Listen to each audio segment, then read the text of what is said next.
시린 겨울 찬바람과 함께 찾아온 불청객이 있다.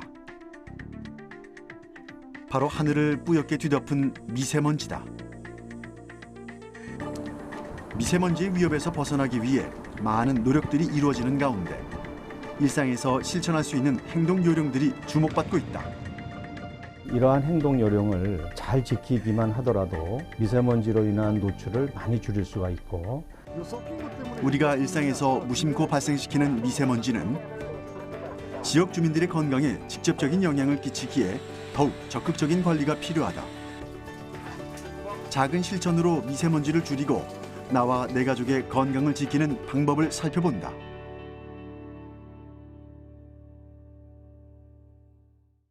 황사가 유입되면서 미세먼지주의보가 전국으로 확대되고 있습니다. 또 내일 아침에는 영하권 강추위가 예상되면서 중부지방에는 한파주의보까지 내려진 상황입니다. 우리나라는 계절상 기상 요인으로 매해 12월부터 이듬해 3월까지를 미세먼지 고농도 시기라고 부른다. 초미세먼지 농도가 연평균보다 최대 약 30% 높게 나타나기 때문인데, 이 시기를 대비하고 미세먼지 문제의 근본적인 해법을 찾기 위해 올해 초 국가기후환경회의가 출범했다.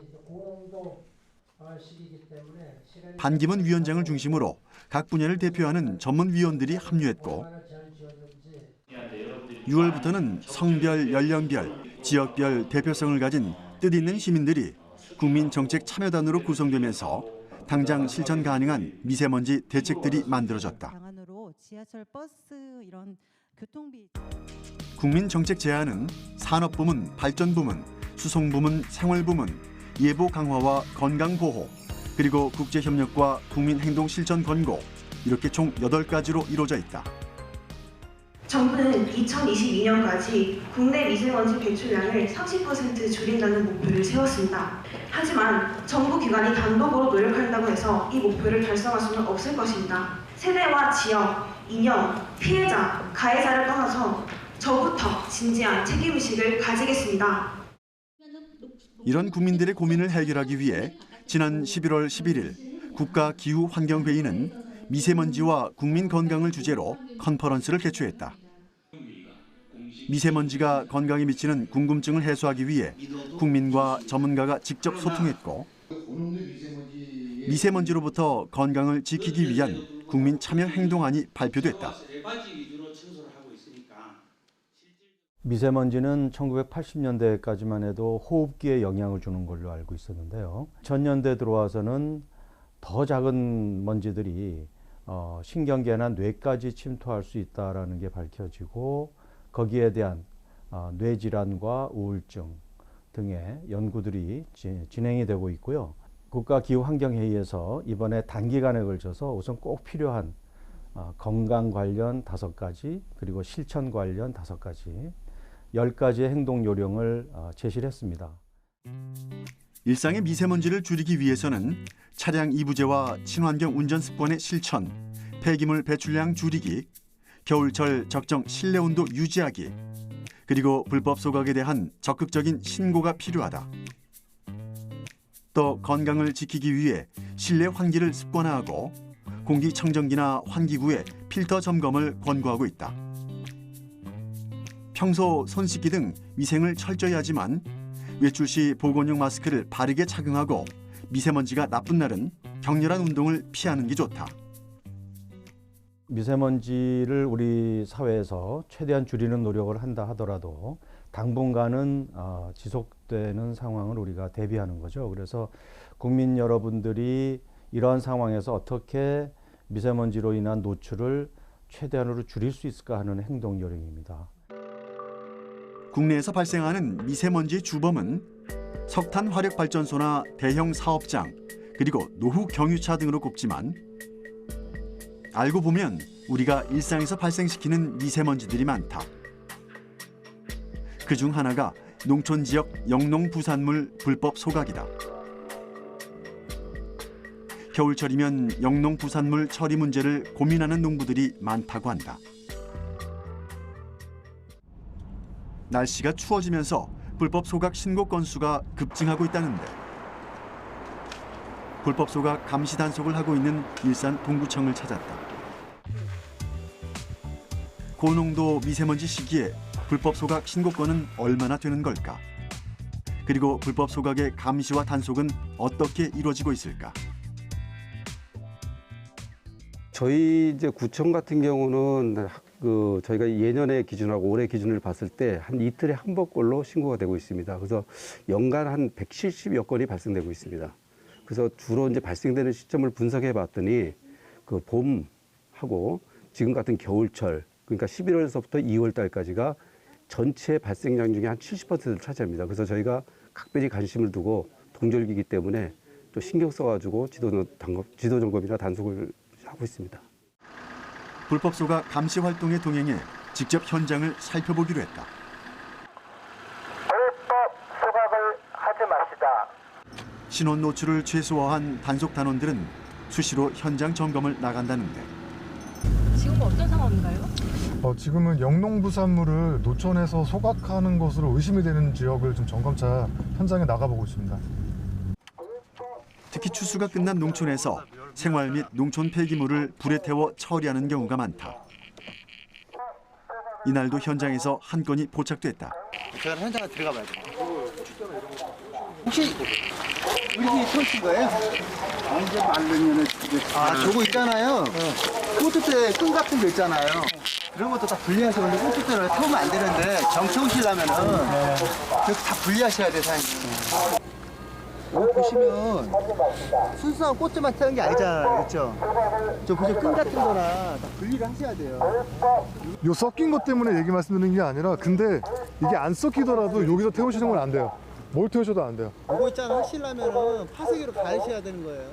일단 올해는 이게 접수가 끝났으니까 나중에 내년에는 이게 좀 발생되는 시기에 맞춰서 접수를 해주시면은.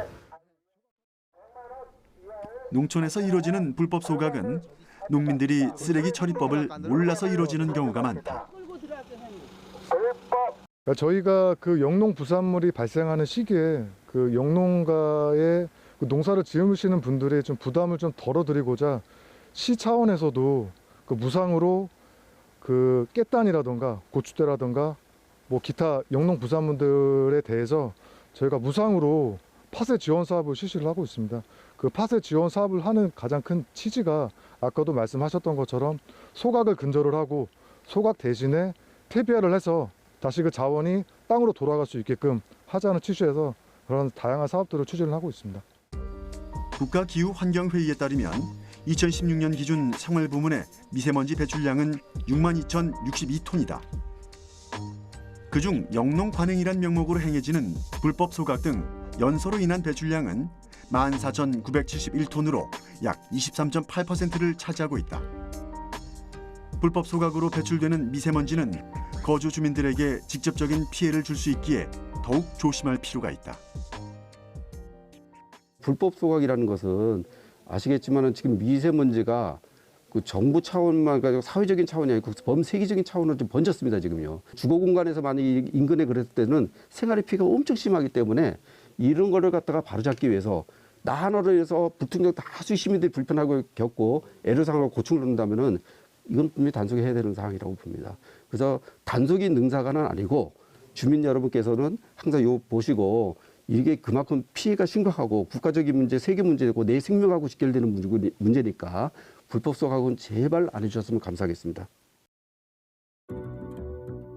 우리는 늘 미세먼지 문제의 피해자라고만 생각해왔다. 하지만 우리의 생활 습관을 돌이켜보면 나 역시 미세먼지 문제에 있어 가해자였을지도 모를 일이다. 서울에서 발생하는 초미세먼지 중 52%는 건설 기계를 포함한 교통 분야에서 발생한다.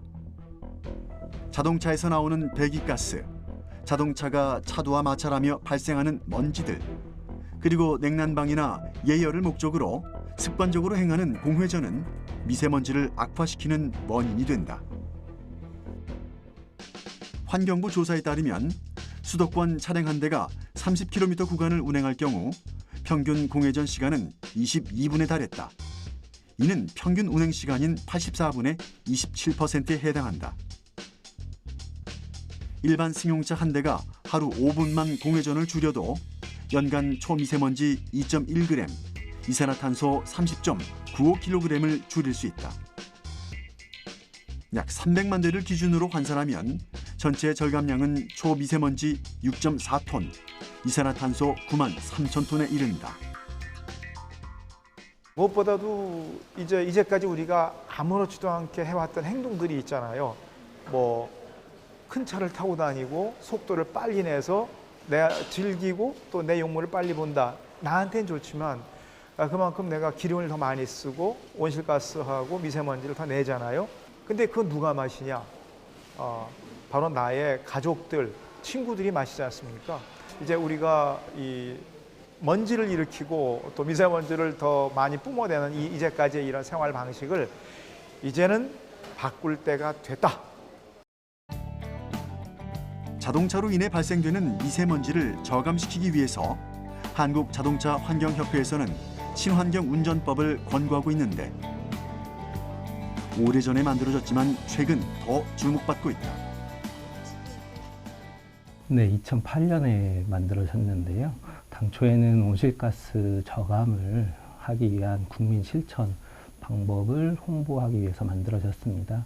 하지만 친환경 운전을 하면서 연비도 절약할 수 있고 배출가스도 줄일 수 있는 다양한 부가적인 혜택들이 나오기 때문에 최근에는 미세먼지도 저감할 수 있는 아주 친환경적인 운전법으로 각광을 받고 있는 상황입니다. 친환경 운전법을 위해서는 자동차의 경제 속도를 준수하고 급출발 등의 과격한 운전 습관을 삼가야 한다. 불필요한 공회전은 금지하고 에어컨 사용 빈도는 줄이는 것이 좋다. 트렁크를 비워 가벼운 상태를 유지하고 불필요한 연료 소비를 줄이기 위해 정보 운전을 생활화한다. 주기적으로 자동차를 점검하는 것은 필수. 유사 연료는 자동차의 수명을 위해서 사용하지 않는 것이 좋다. 그리고 가능하다면 친환경 자동차를 선택하는 것이 좋다.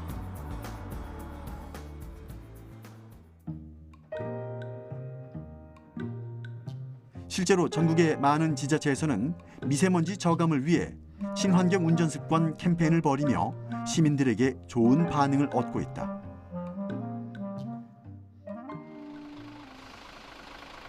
이미 현대인의 필수품이 되어버린 자동차.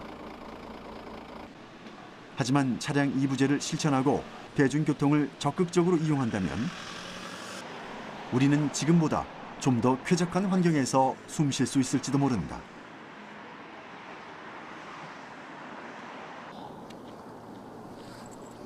하지만 이런 노력에도 불구하고 겨울만 되면 치솟는 미세먼지 수치는 사람들을 불안하게 한다. 미세먼지로부터 건강을 지키기 위한 방법조차 그 기준이 명확하지 않아 혼란스러워하는 시민들도 많다. 사람들이 마스크를 끼면서 뭐 마스크를 낀다든지 뭐 어플로 계속 확인을 하면서 지내고 있는데 사실 그렇게 하는 게 실질적으로 미세먼지를 예방하는 거에 있어서 얼마큼 실효성이 있는지에 대해서 조금 궁금하더라고요. 미세먼지가 안 좋은 날에는 집 안에 환기를 시켜도 괜찮은 건지 아니면은 그냥 문을 닫고 있는 게 우리 폐에는 더 좋은 건지 좀 궁금합니다. 일상에서 발생되는 미세먼지에 관한 궁금증을 살펴보기 위해 방문한 곳은 서울 은평구의 한 아파트. 대학생 이재문 씨의 집이다. 졸업을 앞두고 취업 준비로 바쁜 재문 씨에게 또 하나의 고민이 생겼으니 바로 이 시기만 되면 목이 따갑고 기침이 나는 등 기관지의 이상 증상이 나타나는 것. 몇 년 전에는 괜찮았는데 갑자기 그 이후로부터 여름에는 뭐 괜찮고 근데 겨울이나 봄에는 기관지가 좀 안 좋아지는 느낌이 들더라고요. 그래가지고 요즘 좀 머리가 아프거나 좀 목이 좀 아프는 느낌이 듭니다. 외출할 때마다 미세먼지 수치를 확인하는 것이 습관이 됐다. 최근엔 실내에서도 기관지 상태가 좋지 않아 미세먼지가 나쁜 날은 환기도 꺼리게 된다고 한다.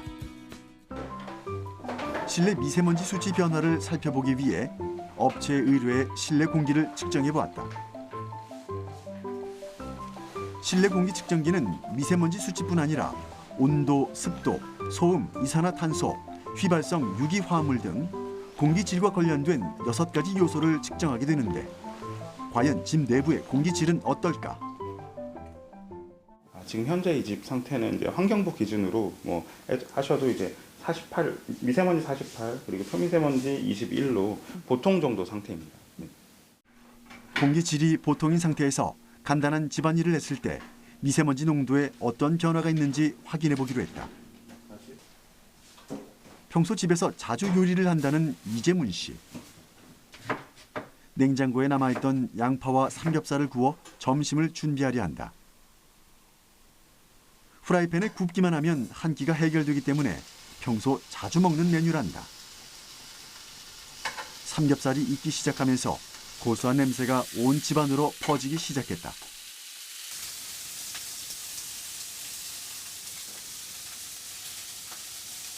요리를 하시는데 이 후드는 켜지 않는 것 같아요. 평소에는 뭐 냄새나 연기가 별로 나지 않거나 보이지 않으면 별로 안 켜는 편입니다. 그래서 그냥 후드 안 켜고 보통 요리를 하는 편입니다. 음식을 조리할 때는 일산화탄소를 비롯 이산화황, 이산화질소 등 휘발성 유기화합물이 공기 중으로 퍼진다. 그 안에 포함된 미세먼지 수치 역시 높아질 수밖에 없는 상황인데 과연 측정 결과는 어떨까?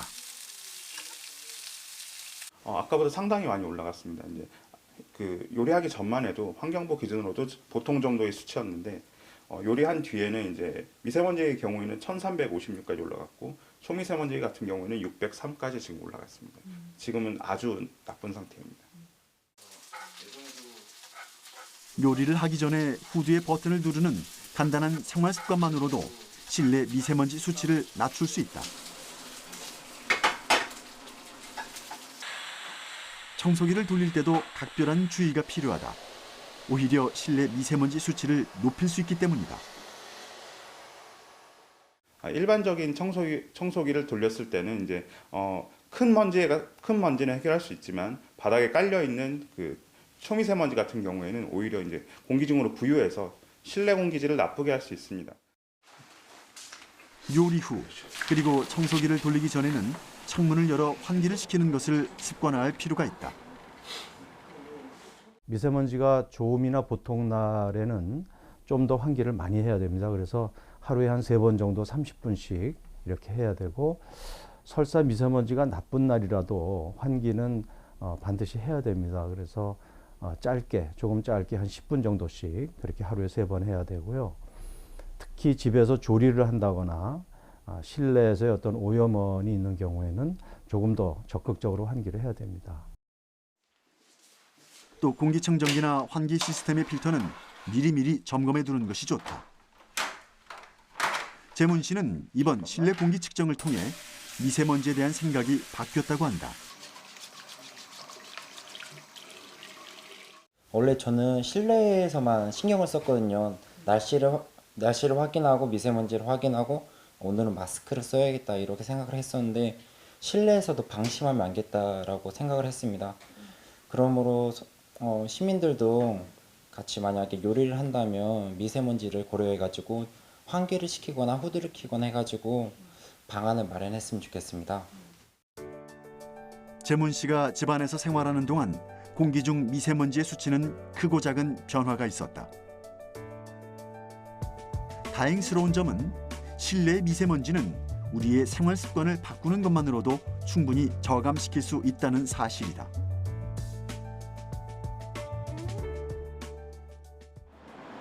하지만 야외에서의 상황은 다르다. 미세먼지가 심한 날 외출을 하게 될 경우 사람들이 가장 먼저 마스크를 찾게 된다. 시중엔 이미 다양한 종류의 마스크가 나와 있지만 그 기능과 쓰임새를 모르는 사람들이 많다. 그렇다면 미세먼지를 차단하기 위해서는 어떤 제품을 골라야 할까?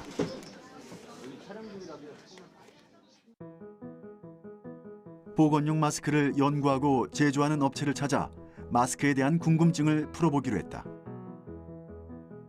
시판되는 보건용 마스크 중에 가장 많이 찾는 제품은 KF 등급 80과 94다.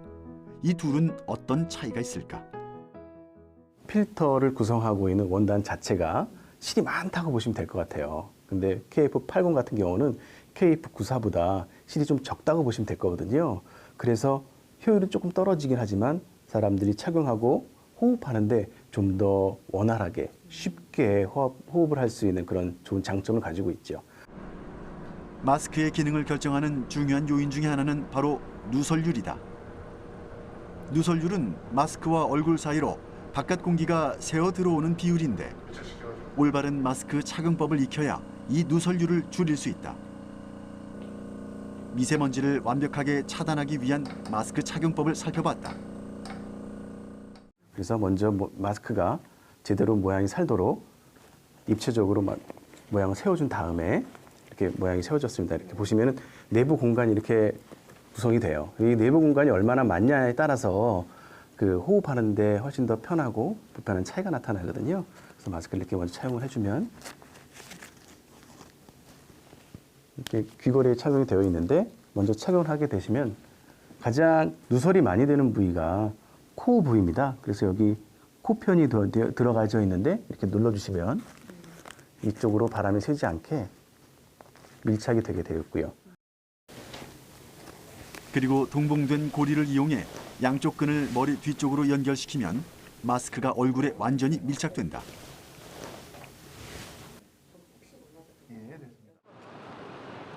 하지만 정말 미세먼지가 심한 날 전문가들은 실내 활동을 권고한다. 특히 미세먼지의 수치가 매우 나쁜 날은 호흡이 거칠어지는 격한 운동은 피하는 것이 좋다. 미세먼지에 특히 취약한 계층이 있습니다. 건강적으로 취약한 계층의 경우는 노인이나 또 임산부나 또는 호흡기 심혈관 질환을 가지고 있는 질환자들입니다. 이 경우에는 미세먼지가 나쁨 36 이상이 되면 외출을 자제하고 가급적 마스크라든지 이러한 보호 장치가 좀 필요합니다. 지금까지 미세먼지로부터 나와 내 가족의 건강을 지키는 국민 행동 요령들을 살펴보았다. 이미 알고 있는 내용도 있었지만 지키지 못한 것들이 훨씬 많았다. 이제는 이런 요령들을 우리의 습관으로 만드는 노력이 있어야 한다. 우선 이러한 행동 요령을 잘 지키기만 하더라도 미세먼지로 인한 노출을 많이 줄일 수가 있고 또 국민들이 직접 참여해서 미세먼지를 줄이는 노력에 기여했다라는 그러한 확실한 증거가 됩니다. 그래서 이러한 10가지를 잘 보시고 가급적 잘 지켜주시면 좋을 듯합니다. 푸른 하늘을 되찾기 위해 올해 초부터 부지런히 달려온 사람들이 있다. 이들의 노력이 결실을 보기 위해서 미세먼지 해결을 위해 나부터 먼저 노력하겠다는 국민들의 적극적인 의지가 필요하다. 오늘은 어제보다, 내일은 오늘보다 좀 더 맑고 깨끗한 공기에서 숨 쉴 수 있기를 기대해 본다.